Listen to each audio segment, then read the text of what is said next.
Selamat datang kembali di Marvel Universe Indonesia bersama saya Admin Y. Dalam video ini kami akan membahas tentang seorang mutan bernama Johnny D. Kekuatannya adalah mengendalikan orang lain melalui sampel dari tubuh sasarannya. Johnny pertama kali muncul dalam komik Son of M isu 1. Dia diganggu oleh beberapa berandalan yang membenci mutan. Para berandalan ini mendengar kabar bahwa Johnny punya tubuh yang aneh. Jadi mereka memeganginya dan merobek pakaiannya. Mereka sontak terkejut melihat pada perut Johnny terdapat mata, mulut, dan banyak tentakel. Mereka pun menyadari Johnny memang adalah mutan. Salah satu berandalan berkepala botak merasa penasaran dengan keanehan Johnny. Kita sebut saja namanya Hafiz. Karena rasa penasarannya, Hafiz nekat menyentuh tentakel Johnny. Tak disangka oleh Hafiz, tentakel tersebut justru membelitnya sehingga dia menjadi panik. Berandalan lainnya menyuruh Johnny melepaskan Hafiz. Tetapi Johnny mengaku tentakel tersebut bergerak sendiri di luar kendalinya. Ujung-ujungnya berandalan tersebut memutuskan menusuk tentakel itu memakai pisau. Akibatnya, wajah pada perut Johnny merasa kesakitan,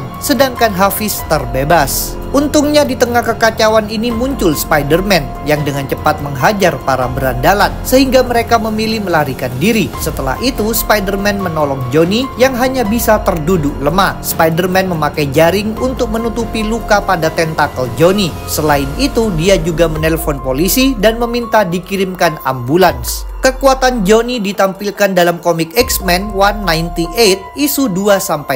Sebelumnya pada event House of M, Scarlet Witch menghilangkan kekuatan sebagian besar mutan. Akibatnya jumlah mutan menjadi jauh lebih sedikit. Kalian ingin tahu lebih banyak tentang event House of M? Kami sudah pernah membuat videonya. Linknya sudah kami cantumkan di deskripsi. Di negara Amerika Serikat, sisa-sisa mutan berkumpul di halaman sekolah X-Men agar aman dari pihak-pihak yang membenci mereka. Di sana para pengungsi ini tinggal di tenda-tenda. Mereka juga menamakan diri mereka sebagai 198. Meskipun begitu, pemerintah Amerika kemudian ikut campur sebab tidak ingin perkumpulan mutan ini menyebarkan kekacauan. Lembaga pemerintah yang bernama Office of National Emergency alias ONE mengirimkan beberapa sentinel dan petugas bersenjata untuk berjaga di sekitar sekolah X-Men. Sejak itu, para pengungsi tidak lagi bebas untuk keluar dari kawasan tersebut. Semua ini jelas membuat para pengungsi kesal. Mereka merasa seperti sedang dipenjara. Mereka menganggap ONE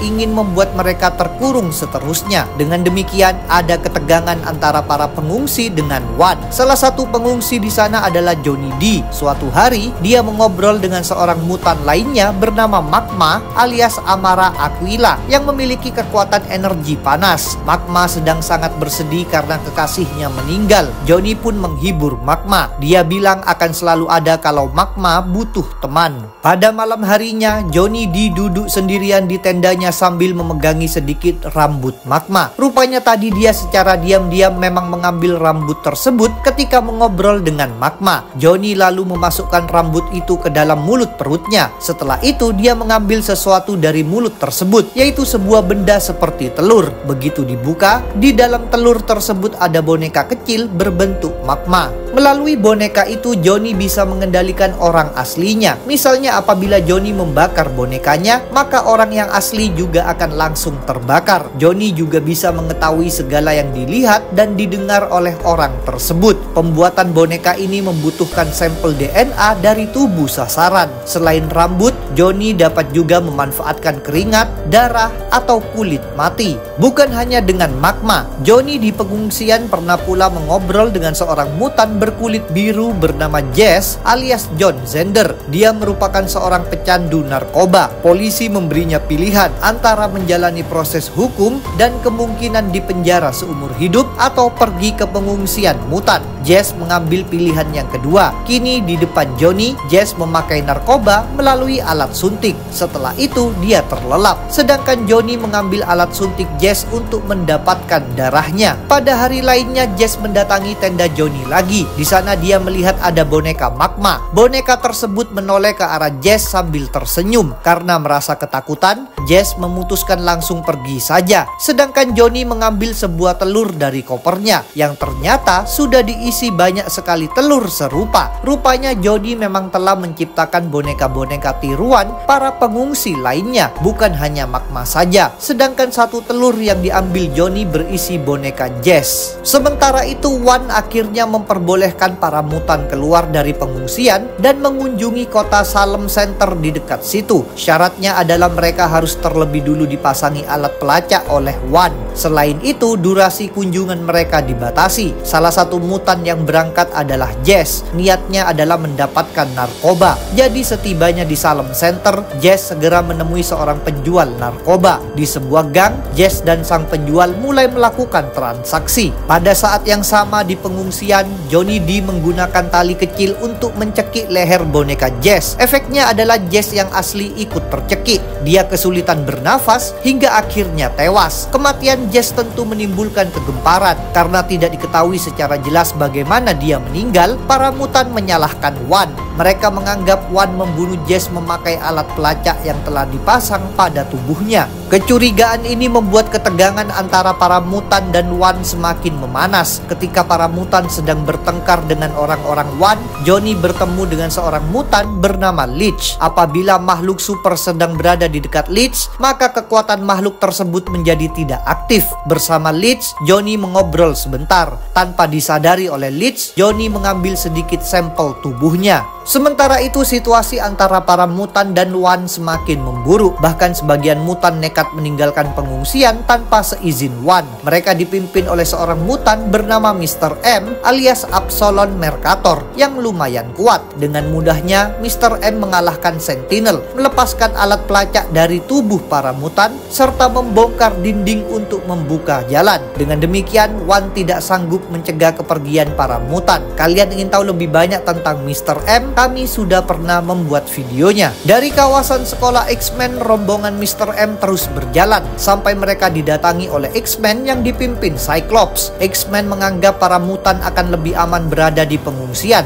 Jadi mereka meminta rombongan Mr. M kembali ke sana. Di tengah pembicaraan ini, seorang mutan pengikut Mr. M yang bernama Earth tiba-tiba menembakkan energi dari matanya pada Cyclops. Emma Frost berusaha mengendalikan Earth. Sayangnya dia gagal melakukannya. Emma justru mendeteksi Earth sudah tak punya kehendak sendiri. Emma pun bisa merasakan Earth sedang dikendalikan, namun dia tidak tahu siapa pengendali tersebut. Berikutnya situasi menjadi semakin berbahaya. Cyclops menembakkan energi pada Earth, sedangkan Mr. M melindungi Earth serta menciptakan pusaran angin. Maka X-Men berusaha menenangkan keadaan. Mereka membujuk Mr. M untuk memimpin para mutan kembali ke pengungsian. Pada saat yang sama di dalam tenda, Johnny D sedang duduk sambil dikelilingi boneka Earth, Magma, Leech, dan Fever Pitch. Sebagai respon atas permintaan X-Men, Johnny mengatur agar Earth dan Fever Pitch mengatakan tidak. Setelah itu dia bertindak lebih jauh lagi. Dia membuat Fever Pitch mengerahkan serangan api pada Iceman, sedangkan Earth menembakkan energi pada Kitty Pryde. Dengan demikian bentrokan tak terhindarkan lagi. Lebih banyak mutan saling menyerang. Bahkan beberapa Sentinel datang dan ikut terlibat. Awalnya kekacauan ini diawasi pula dari pengungsian oleh orang-orang One melalui Sentinel. Sampai akhirnya pengawasan ini terhenti sebab Mr. M melumpuhkan segala Sentinel tersebut. Karena situasi yang gawat, One berniat mengirimkan lebih banyak pasukan. Meskipun begitu, orang-orang One kemudian didatangi oleh Johnny D yang berlanjut berbicara pada pemimpin One yang bernama Jenderal Demetrius Laser. Johnny mengklaim bisa menyelesaikan masalah yang sedang berlangsung. Johnny sendiri mengaku dia melakukan ini sebagai pengabdian untuk negerinya. Johnny lalu bertanya apakah Mr. M harus dimatikan. Laser menjawab iya. Maka Johnny mengatur Leech bergerak menyentuh Mr. M. Akibatnya Mr. M kehilangan kekuatannya dan menjadi tidak berdaya. Setelah itu Johnny mengendalikan magma untuk membakar Mr. M.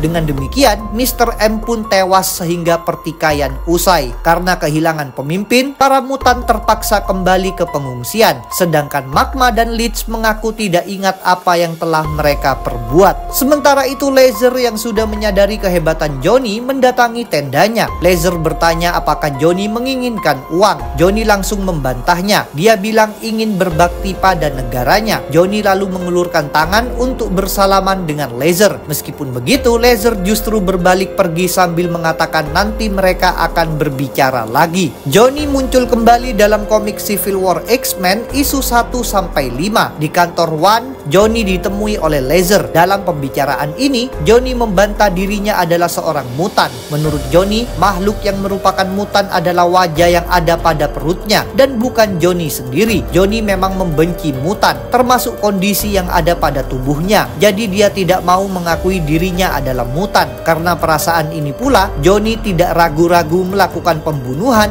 terhadap para mutan. Ketika banyak mutan kehilangan kekuatan akibat perbuatan Scarlet Witch, Johnny justru merasa kecewa keanehan pada badannya tidak menghilang. Johnny sendiri memanggil wajah pada perutnya dengan nama Freak atau Squid. Johnny juga bilang Freak punya pikiran dan kepribadian tersendiri. Kepada Laser, Johnny lalu menceritakan cara kerja kekuatannya. Setelah mendengar semua ini, Laser pun merasa antusias. Pada masa ini sedang ada masalah lagi di antara para pengungsi 198. Dengan dibantu Domino dan Shatterstar, para pengungsi melancarkan serangan terhadap para Sentinel dan pasukan One. Setelah menjalani pertempuran, para pengungsi berhasil melarikan diri lagi dari kawasan sekolah X-Men. Demi membawa mereka kembali, One mengirimkan beberapa Sentinel dan mutan termasuk Bishop dan Sabra. Kalian ingin tahu lebih banyak tentang Sabra? Kami sudah pernah membuat videonya. Seperti dulu, X-Men yang dipimpin Cyclops juga berangkat mengejar para pengungsi yang kini bersembunyi di dalam sebuah bunker di gurun Nevada. Bunker tersebut dilindungi pintu besar sangat kuat. Jadi tim dari One maupun X-Men sama-sama tidak bisa masuk. Mereka tertahan di luar. Agar tidak terjadi pertikaian, Bishop berusaha menenangkan X-Men.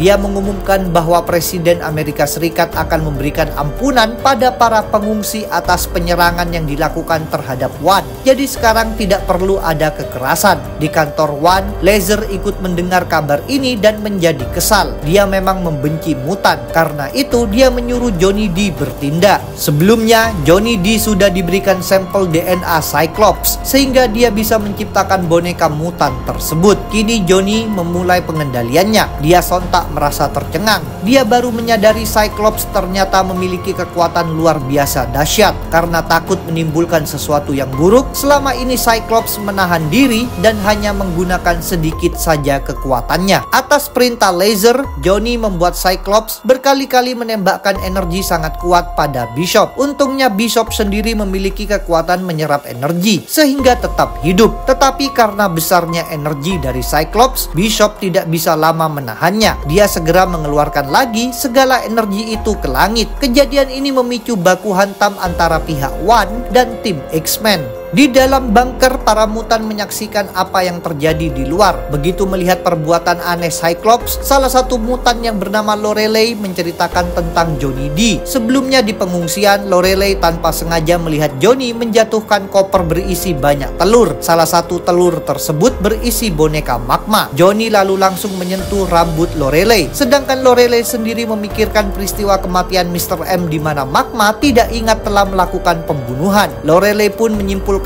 Johnny pasti mampu mengendalikan orang lain setelah menyentuh orang tersebut. Perkataan Lorelei ini langsung dibuktikan oleh Johnny. Outlaw alias Ines Temple dikendalikan Johnny untuk menodongkan pistolnya pada Domino. Untungnya Domino memiliki kekuatan keberuntungan sehingga peluru tidak melesat keluar ketika ditembakkan. Setelah itu Toad dengan cepat menerjang Outlaw. Pengendalian Johnny masih belum berhenti. Dia membuat Lorelei menggerakkan rambutnya untuk mencekik Domino.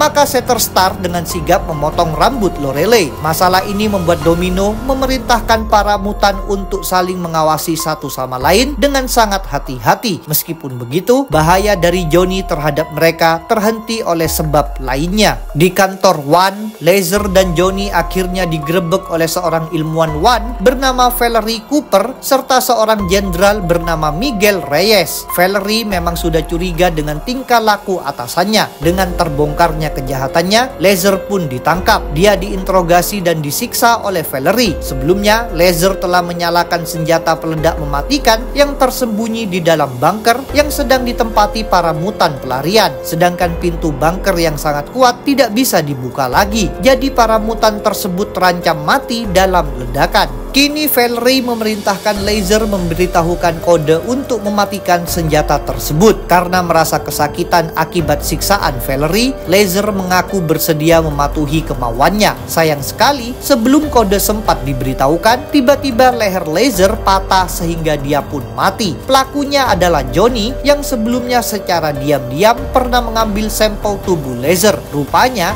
Johnny tidak mau para mutan selamat. Johnny bahkan membayangkan seandainya semua mutan di dunia ini punya satu leher yang sama, yang bisa dia patahkan sekaligus. Dengan matinya Laser, peledakan tak bisa dibatalkan. Untungnya Sentinel dan para mutan yang punya kekuatan energi berjuang sekuat tenaga demi menghancurkan pintu bunker. Dengan ditambahi Iron Man dan Miss Marvel alias Carol Danvers, mereka semua bersama-sama menembakkan energi pada pintu tersebut. Ujung-ujungnya perjuangan ini membuahkan hasil yang diharapkan. Gabungan segala energi tersebut sukses mendobrak pintu bunker. Dengan demikian, para mutan di dalam bisa keluar dan dibawa menjauh sebelum terjadinya ledakan. Dengan berlalunya segala masalah ini, Valerie Cooper diangkat sebagai pemimpin One menggantikan Laser, sedangkan Johnny D dipenjara. Itulah cerita Johnny D. Jangan lupa untuk subscribe, like, komen, dan share. Kalian juga bisa bergabung di grup Facebook, like fanpage, follow Instagram, serta dukung Marvel Universe Indonesia di Saweria. Linknya ada di deskripsi. Sampai jumpa lagi dalam pembahasan tentang topik-topik Marvel lainnya.